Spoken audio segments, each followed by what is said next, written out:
Halo, Assalamualaikum warahmatullahi wabarakatuh. Kembali berjumpa di Ngezoom Random edisi yang kedua. Sekarang hari Senin tanggal 4 Juli 2022.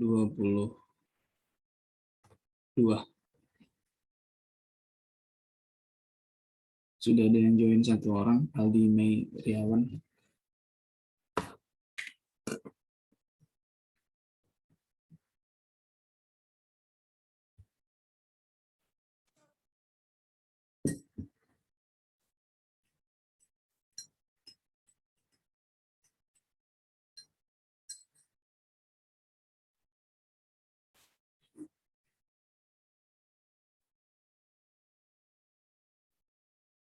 Assalamualaikum Aldi.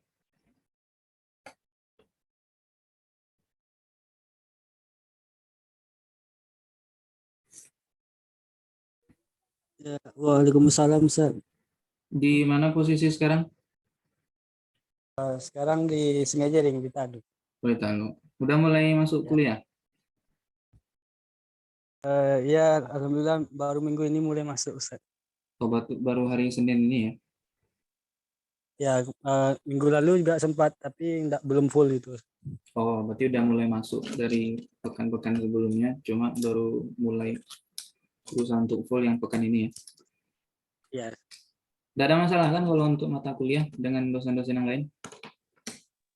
nggak ada. Cuma nanti ada beberapa dosen yang memberikan tugas sebagai pengganti absennya, Ustaz. Oh, mudah-mudahan semester ini lancar, tidak ada masalah. Amin.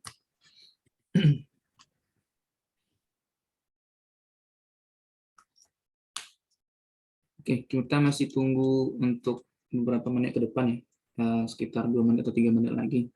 Kalau enggak nanti kita mulai aja ngobrol di Zoom random untuk malam hari ini. Ya, jadi sebelum dilanjutkan, mungkin perlu diulang lagi karena di meeting kali ini ada Aldi ya. Kalau di pertemuan yang sebelumnya, bukan Aldi belum join. Nah, jadi Zoom random itu semacam forum atau wadah yang kita pakai buat ngobrol aja gitu. Tapi obrolannya bukan berarti obrolan yang bukan obrolan warung kopi yang kosong ya. Jadi kita tetap berusaha juga untuk kontrol atau berusaha untuk eh,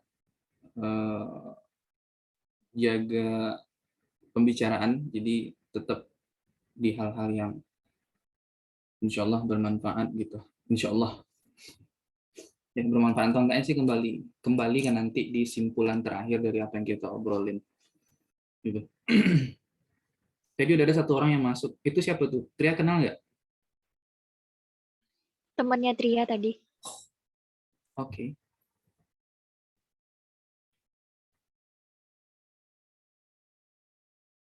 Linknya udah Bang share di story WA. Terus di beberapa grup yang bisa Bang share juga. Tapi kayaknya belum. Masih dikit yang ngeliat kalau yang di story WA. Baru beberapa orang. Kini pekan-pekan sibuk mulai UAS ya. Kebetulan yang hadir kan mahasiswa Unix nih, Aldi sama Tria.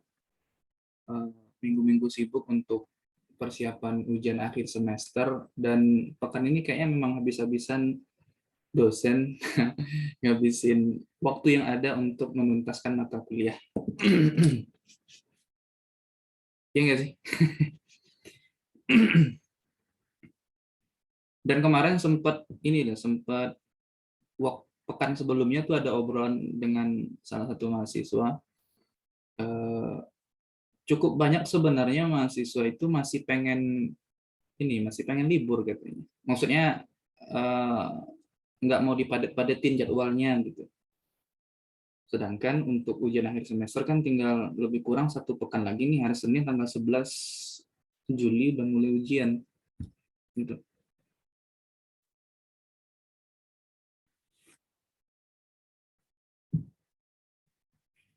Ini kayaknya belum.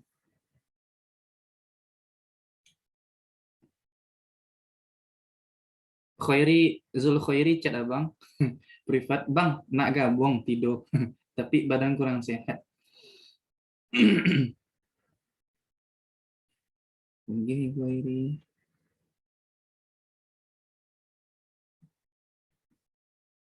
Di meeting kali ini ada beberapa tema yang mungkin bukan mungkin ya, memang pengen abang share nih sama orang yang hadir gitu. Kalau kebetulan mahasiswa di Unix bagus, kalaupun enggak juga orang kita atau enggak mahasiswa di Unix juga nggak apa-apa. Soalnya temanya juga lumayan umum, jadi mungkin bisa dijadiin bahan diskusi. Ya, mudah-mudahan ada feedbacknya atau dikasih tanggapan gitu.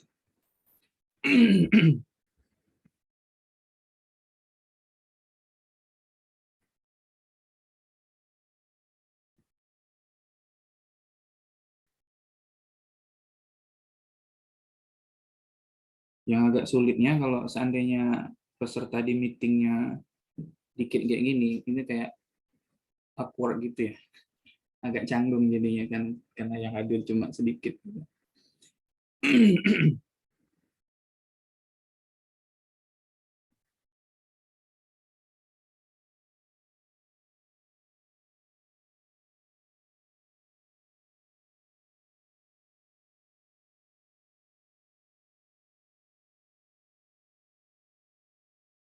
Khairi kayaknya mau gabung.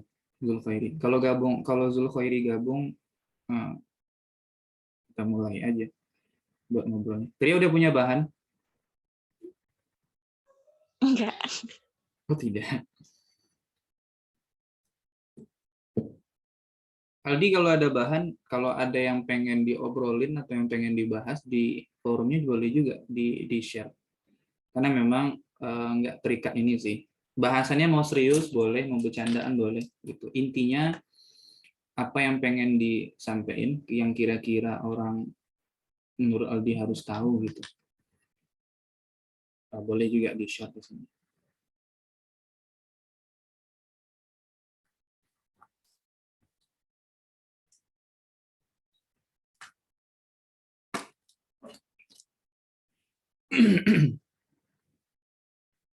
Si Koi kayaknya lagi nyari tempat nih buat join.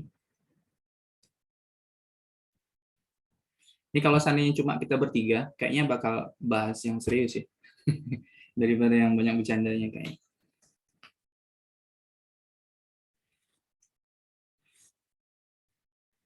Li itu siapa? Teman Tri ya? Arli bukan? Li pakai LY. LY. Oh iya, Oh. Ju itu. Nah, iya.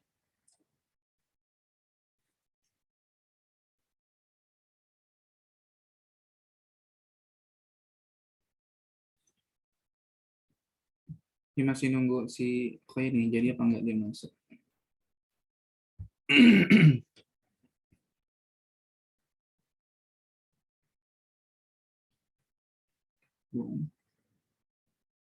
Tuh, hilang lagi nih. Emang posisinya dia di mana tuh? Dia tuh orang Bandung atau apa? Lupa. Tinggalnya di sana. Iya, Belahi bang, kata Koi ini. Mungkin lagi nyari spot dia nih. Si Koi ini.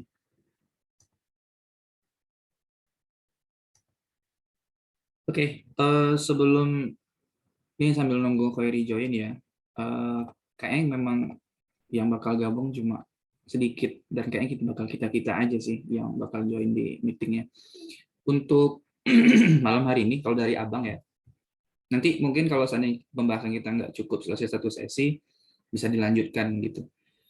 Malam ini ada beberapa poin yang pengen abang bagi sih, dan menurut abang khusus untuk apalagi untuk mahasiswa kayaknya perlu perlu apa ya, perlu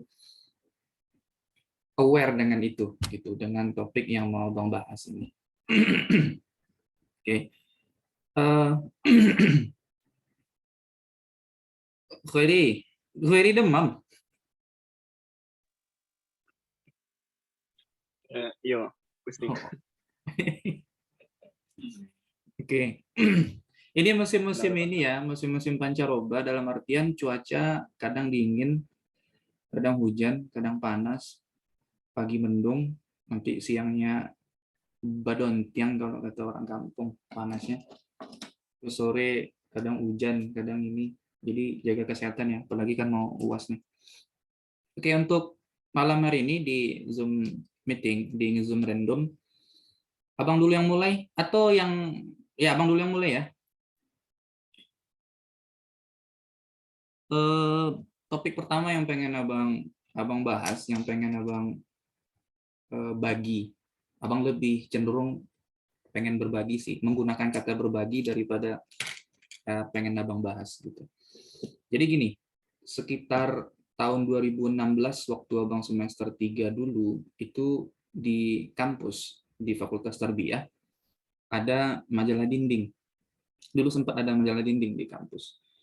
Cuma hanya tahan untuk 2 kali edisi terbit karena yang ngelola itu cuma 2 orang, abang sama teman abang tuh, teman satu kelas, anak PAI juga.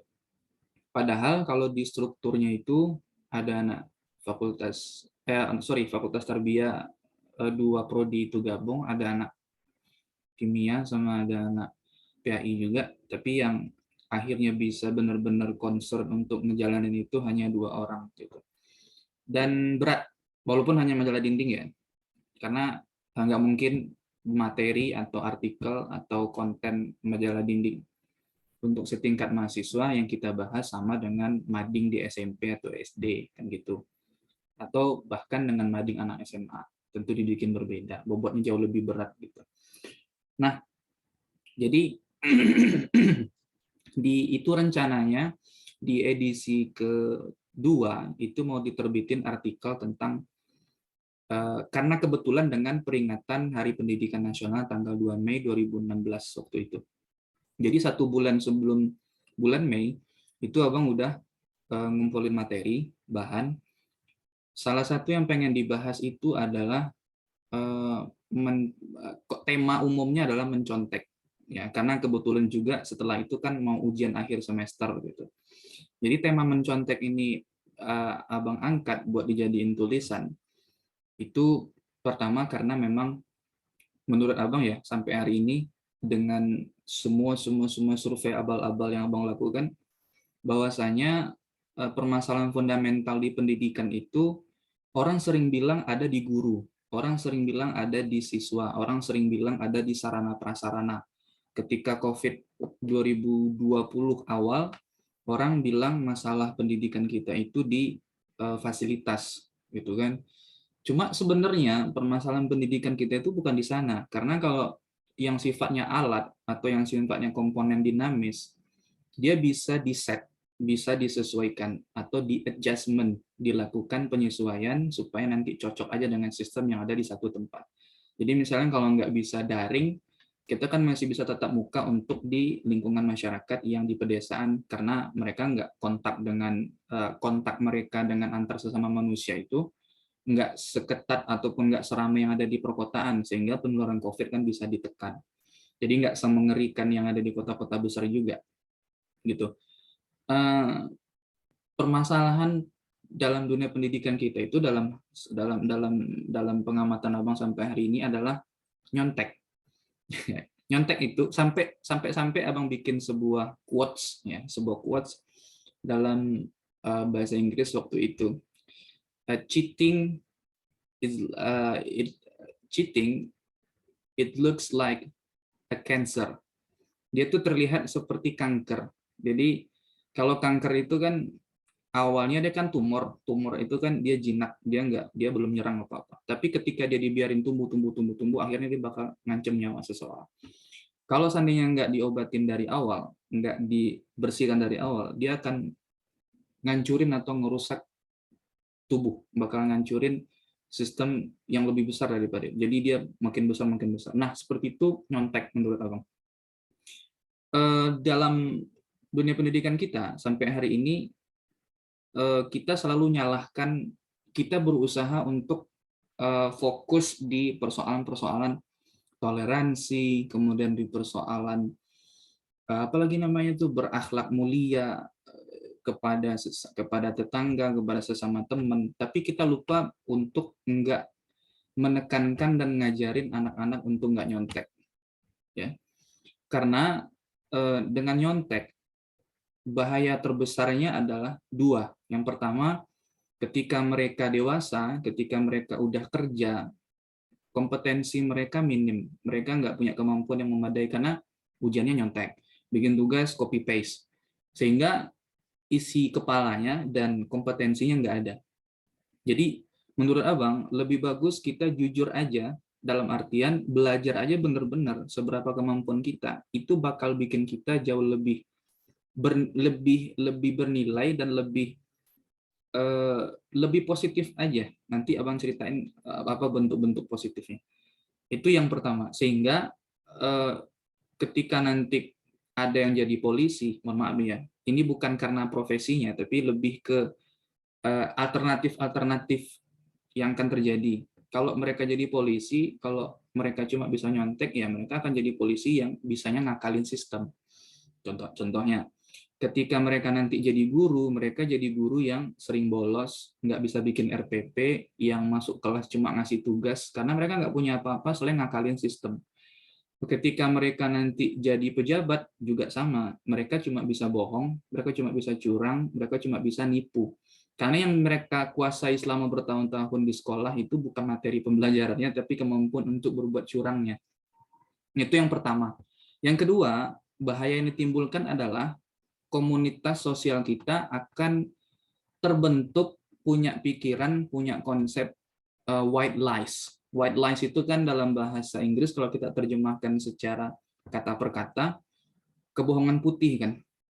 Kebohongan putih. Cuma white lies itu istilah, dia idiom, istilah bukan idiom, sorry. White lies itu sebuah istilah yang merujuk ke ketika seseorang punya keyakinan berbohong itu baik. Untuk kebaikan nggak apa-apa gitu. Jadi misalnya buat kalau seandainya kita nipu nih buat yang penting anak istri makan itu jadinya boleh gitu. Intinya berbohong atau berbuat curang untuk kebaikan dianggap boleh.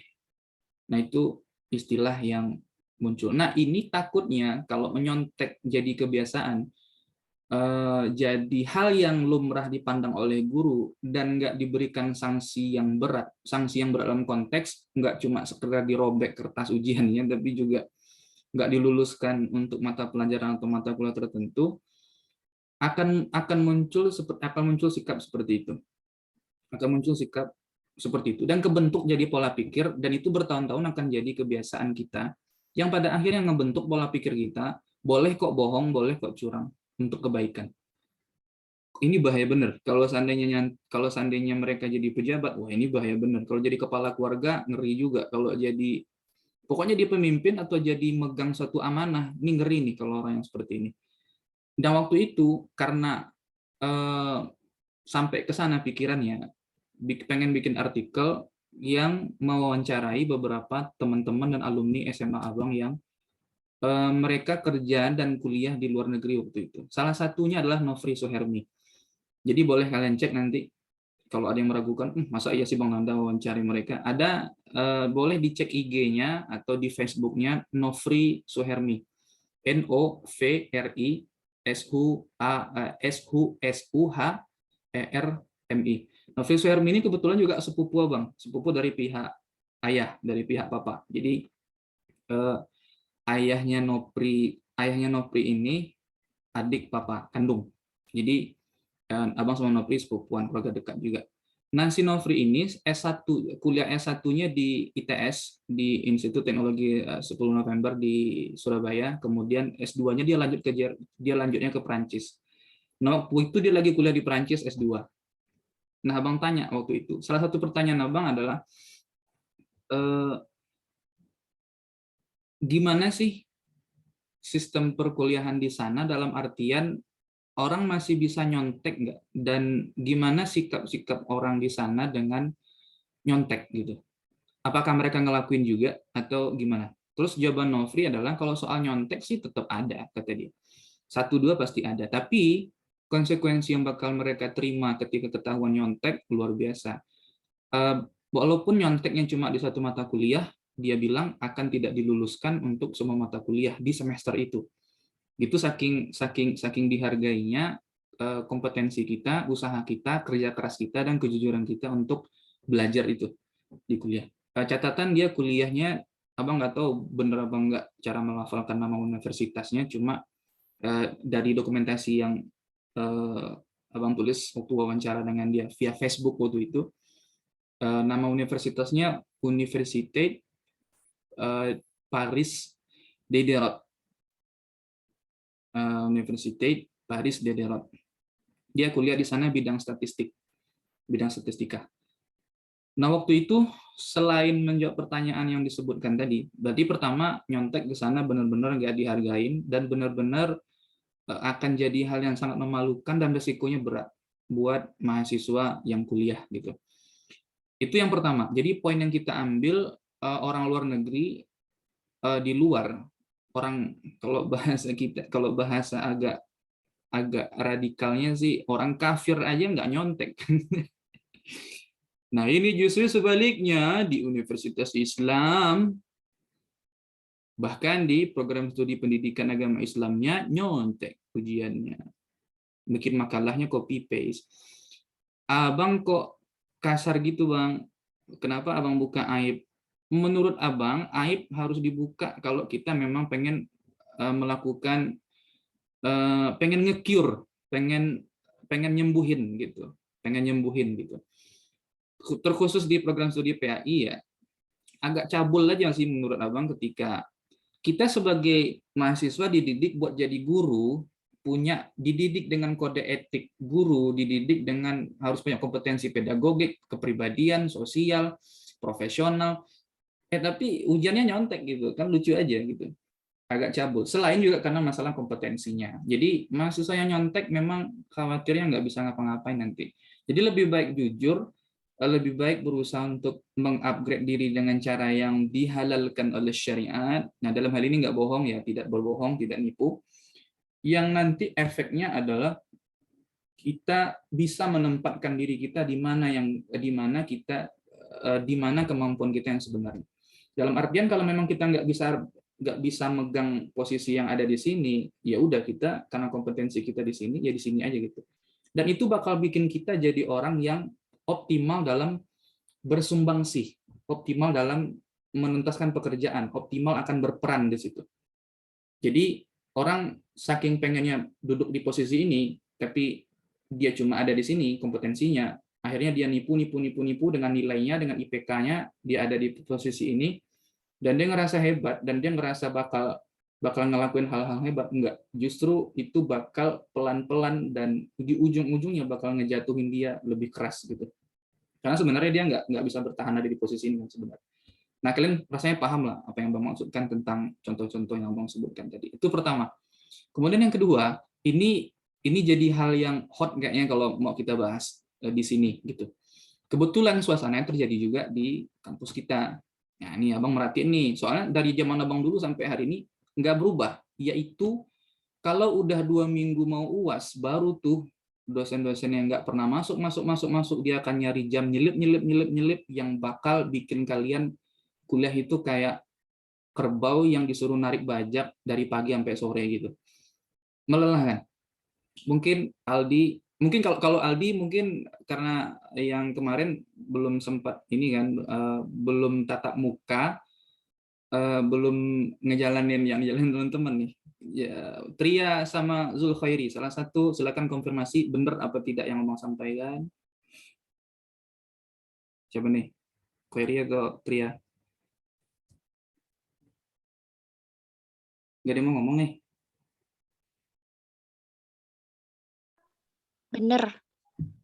Benar kan? Jadi untuk 2 minggu menjelang UAS itu sejak kemarin sampai hari ini kalian diforsir tuh dari pagi sampai yang mengherankan kayak Tria kan kelas pagi, Zulkhairi kan kelas pagi, itu Aldi kan kelas siang. Itu yang kelas pagi harusnya pulang siang, pulangnya sore. Gara-gara itu. ya kan? Gara-gara kuliahnya disumbat. Nah, ketika Bang wawancara dengan Nofri ini, dia bilang jadwal kuliah waktu dia di Prancis itu udah dijadwalkan dosennya dengan jam dan hari yang tidak pernah akan bergeser selama 1 semester walaupun dosennya berhalangan. Jadi misalnya nih, ketika misalnya dosennya punya satu mata kuliah masuk setiap hari Senin jam 8 pagi sampai jam 10 misalnya. Nah, dosennya bakal memenuhi kewajiban itu ngajar dari jam 8 sampai jam 10 setiap hari Senin sesuai dengan waktunya sampai semester selesai dari awal sampai akhir. Terus gimana kalau mereka punya halangan, punya kendala misalnya mungkin sakit, mungkin ini, mereka bakal nunjuk penggantinya. Mereka bakal nunjuk penggantinya. Kalau yang sifatnya mendadak atau yang insidental, kalau kayak sakit kan insidental ya, nggak bisa diperkirakan. Mungkin kayak kecelakaan kan, di kecelakaan lalu lintas di jalan kan nggak bisa kita perkirakan juga, tahu-tahu kejadian aja gitu. Itu mereka udah backup dalam artian siapa nih yang bakal gantiin kelas dia ketika dia nggak bisa hadir karena keadaan darurat. Kemudian juga yang ketiga, dosennya katanya nih ya, kata si Nofri, bakal ngasih tahu sama mahasiswanya, minggu depan kita nggak masuk ya, karena saya ada urusan ini, kita ganti hari sekian, bisa apa tidak. Itu sudah dikasih tahu beberapa minggu sebelumnya, atau 1 minggu sebelumnya. Beda kalau di tempat kita, tadi ada yang cerita sama Bang, bikin makalah jam 10 pagi tadi. Bikin makalah jam 10 pagi tadi, bikin PPT jam 10 pagi tadi juga, karena dikasih tahu dadakan buat presentasi siang tadi. Bayangin tuh. Bayangin ketika ada kejadian seperti itu. Otomatis apa yang dia siapkan tidak akan maksimal. Otomatis apa yang bakal dia share dengan teman-temannya buat dipresentasiin nggak akan maksimal. Tapi orang anggap itu nggak masalah. Padahal sebenarnya kita buang-buang duit kita aja buat bayar SPP untuk mendapatkan satu sesi perkuliahan yang nggak disiapkan dengan matang sama sekali, yang intinya kita dikasih bahan mentah, ya mentah aja gitu. Jadi rugi bayar SPP sekian dengan uang sekian, waktu yang diiniin pun juga jadinya kayak gimana gitu. Nah, mungkin kita harus punya kesadaran soal itu, soal bagaimana segala sesuatu memang harus disiapin dan direncanain dengan baik gitu. Karena kalau misalnya nggak direncanain dengan baik, otomatis hal-hal yang harusnya bisa optimal, yang bisa dapat banyak, yang kualitasnya bisa bagus, malah nggak bagus sama sekali. Nah, pola pikir seperti inilah yang bikin orang-orang kita itu nggak pernah beranjak dari kesalahan yang sama, dari kualitas yang sama sampai hari ini. Ini maksud Abang di Talu ya, di kontensi ini ya, dalam hal ini di Prodi kita lah, karena yang Abang lihat di situ, kita nggak ngelihat yang lain. Fakultas lain, wallahu a'lam bishawab, Abang tidak berani komentar, tapi di PAI seperti itu. Juga di kimia Abang nggak tahu seperti apa, tapi di PAI seperti itu. Makanya nggak heran teman-teman yang kuliah dari awal semester sampai akhir semester itu alam pikirannya masih sama. Yang alam pikirannya baru masuk kuliah itu segini, ya selesai semester masih segini juga. Kenapa? Karena hal-hal yang seperti itu. Jadi nggak ada yang nambah. Gitu. Ketika ada teman yang aktif nanya, ketika ada teman yang memang pengen belajar, mereka nggak seneng karena ngerasa waktu nih ini segala macam. Ya justru kita kan bayar uang SPP ke kuliah buat dapat kesempatan ngomong, buat dapat kesempatan bertanya, buat dapat kesempatan berargumen, ngasih penjelasan, presentasi dengan kualitas presentasi yang baik. Harusnya gitu kan. Tapi ini yang kejadian. Nah, itu yang Abang wawancarai hasilnya dengan si Nofri Suhermi itu. Terus poinnya apa, Bang? Poinnya, garis besarnya apa? Pertama yang pengen Abang sampaikan dari hal itu adalah orang kita sampai hari ini belum bisa jadi orang yang terencana dengan baik. Ya memang ada beberapa kejadian insidental yang nggak kita bisa elakkan. Misalnya kemarin kayak kejadiannya si Prigus kan, Pak Gubernur Fakultas Serbia, kecelakaan lalu lintas. Nah itu kan insidental, ya insidental kejadiannya. nggak bisa dia perkirakan gitu. Tapi untuk hal-hal yang harusnya bisa kita siapin, kita malah nggak nyiapin.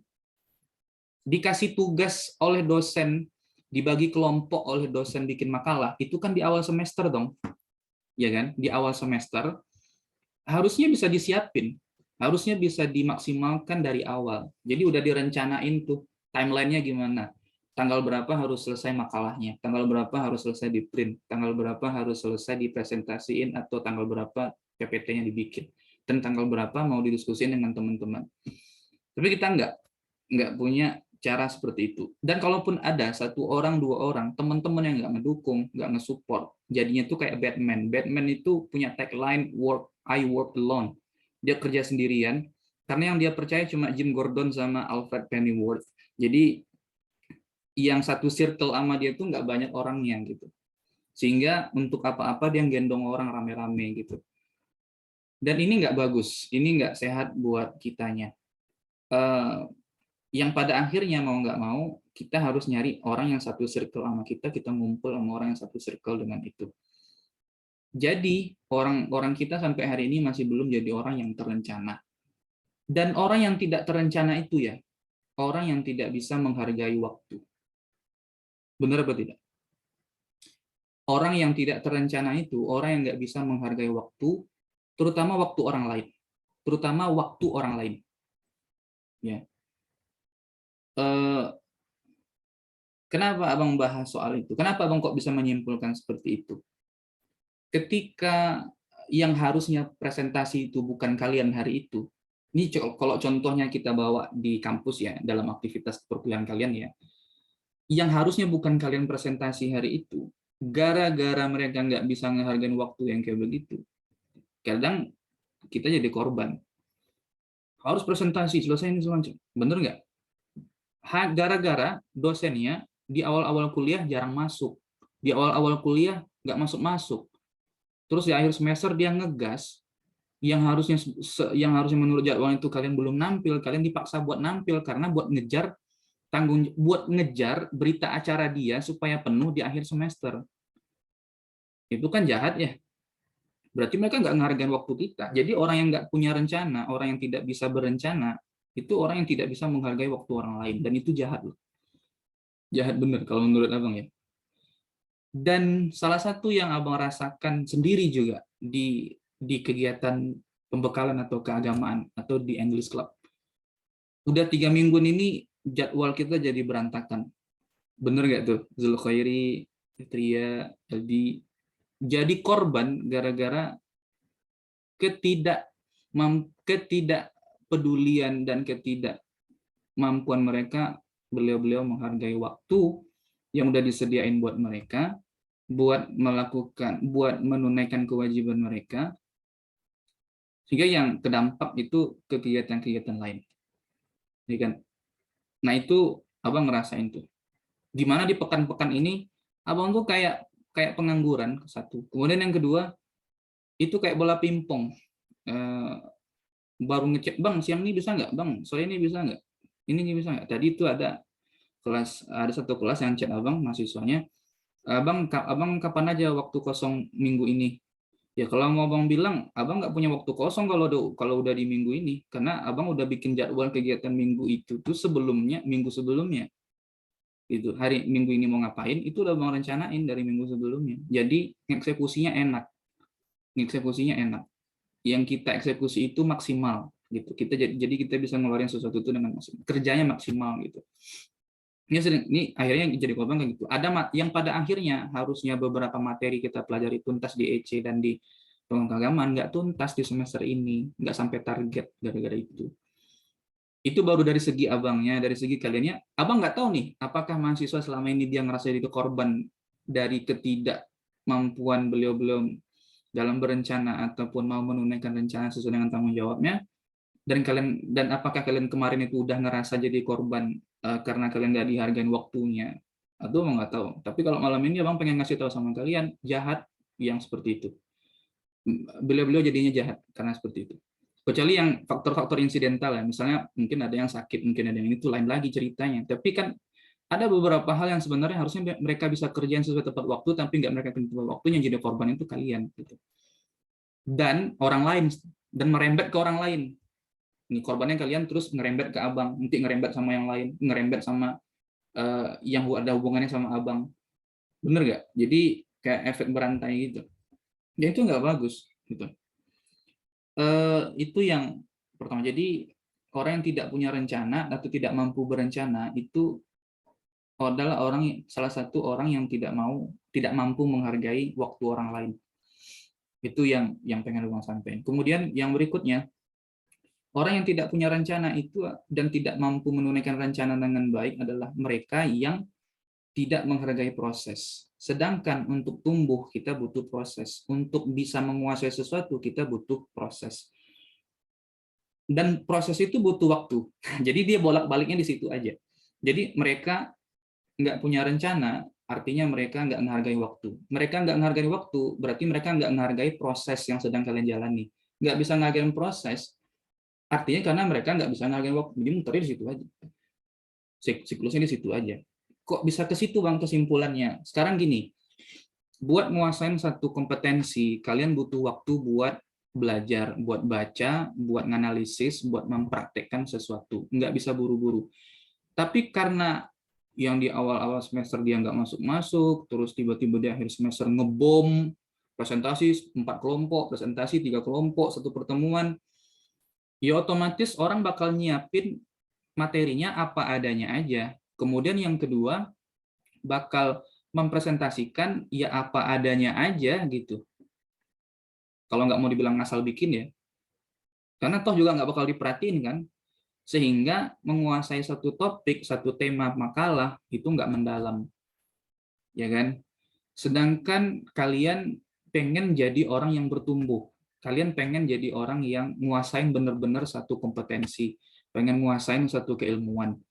Nggak bisa kayak begitu, nggak bisa kayak begitu caranya, ya kan? Berarti nggak ada proses untuk menyerap. Kalau mau bertanya dibatasin, yang boleh bertanya satu kelompok, hanya satu orang misalnya. Kalau presentasinya dibatasin ya 15 menit aja, nanti tanya jawabnya 15 menit, terus nanti lanjut ke kelompok yang berikutnya. Kalau kayak begitu kan jadinya nggak berkembang. Sedangkan yang harusnya bisa dibahas banyak hal di situ, bisa menumbuhkan kita, bisa menambah dan menumbuhkan kita jauh lebih besar, jauh lebih baik, nggak dapet gitu. Itulah kenapa kalau dalam kegiatan di ECE, di English Club, dengan di keagamaan, Abang menghargai proses, biar pelan tapi jadi. Jadi materinya itu nggak ngebom gitu. Jadi materinya dikit aja, dikit-dikit tapi angsur-angsur makan, angsur-angsur makan, angsur-angsur makan jadi gitu. Lebih bagus kayak gitu karena dia akan kebentuk, karena dia ada prosesnya. Nah sekarang proses itu yang nggak di skip karena waktunya yang dimain-mainin gitu. Nah makanya efek buruknya dengan cara seperti itu adalah itu dia hasilnya. Terus ada yang ngomong, abang yakin bakal ada yang ngomong nih. Tapi kan Bang dengan cara seperti itu kita bakal terlatih untuk under pressure. Kita akan terlatih untuk di bawah tekanan. Iya, bener. Karena kita akan jadi lebih kreatif, kita akan jauh lebih inovatif, kita bakal jauh lebih cepat ngerespon sesuatu, bener. Tapi yang Abang maksudkan adalah proses dan nilai serta kualitas dari apa yang kita kerjain itu nggak akan sebaik dengan apa yang sudah terencana dengan baik. Abang yakin kalian bakal ngangguk-ngangguk? Iya nih Bang, betul. Karena emang bener. Kalau soal ngebiasain kita di bawah tekanan, benar itu dengan cara kusuk kasak kayak sekarang. Ngebiasain kita buat cepat ngerjain sesuatu, buat kreatif, buat bisa inovatif, buat bisa colih. Colih itu maksudnya bisa ngeliat peluang dikit masuk gitu, ada peluang dikit masuk, benar. Tapi kualitas, nilai, mutu, value-nya nggak akan sama dengan tidak akan sama dengan orang yang ngelakuin semua itu dengan terencana dan berproses. By the way, ini less than 1 minute, kurang dari 1 menit dia bakal off karena kita pakai Zoom yang gratis. Jadi nanti setelah ini silahkan join di link yang sama ya, buat ngelanjutin bahasan ini. Abang pengen ngebahas ini sampai selesai gitu. Abang lanjutkan. Jadi nanti kalau udah off silahkan diklik lagi link yang sama buat join di meetingnya. Itu yang pengen abang sampaikan.